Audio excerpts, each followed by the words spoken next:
Hey guys, welcome back to another video today. Today we have John Kerry versus Donald Trump in a general election. So, John Kerry, if you remember, was the 2004 Democratic nominee for president, and of course Donald Trump is the incumbent president. So we're going to start off, since I started off with the Democrats in previous videos, now with the Republicans in my last video, we'll start off with the swing states. A number of states I would consider swing states in this election, factoring Trump's approval rating and everything. A number of swing states would pop up this election. Although Kerry may not be the best Democratic candidate, it still nonetheless would be considered quote-unquote a toss-up, coming from states like Georgia and Arizona, which are probably going to go to Trump anyway. But yeah, so Pennsylvania would be a toss-up as well. Are there any other toss-up states? Probably not. If so, we'll talk about them once we reach them, but probably not. I'm looking at the map, I don't see any of them, just like poking out. Oops. But all the safe Democratic states, of course, the Western Coast. We might make a video. I might make a video deciding whether or not there's a Republican that could actually win in the West Coast. Probably it would either be Washington or Oregon, California at the least. But they would need a celebrity type candidate to win in California from California.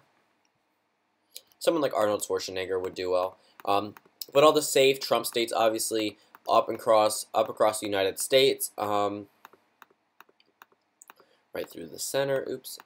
Mike Pence's home state. So the entire electoral map is now filled in. So we have 182 electoral votes for John Kerry, 264 for Donald Trump.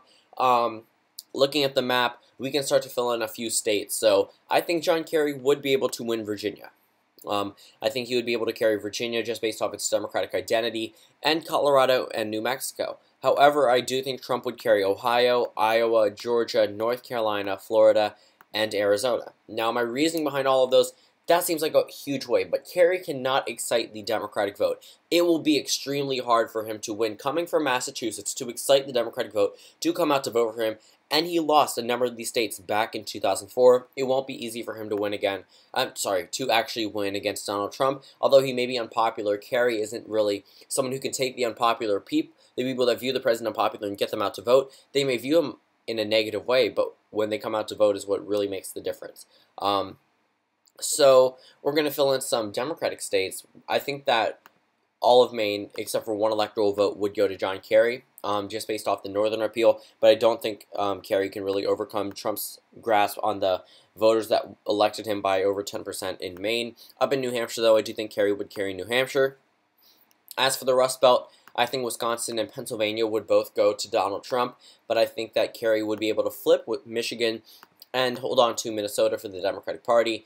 As for Nevada, I think the Latino vote would not pretty much be enticed to come out to vote for the Democrats and would come out and either vote for Trump or just not vote at all, which ultimately lands to a Democratic defeat.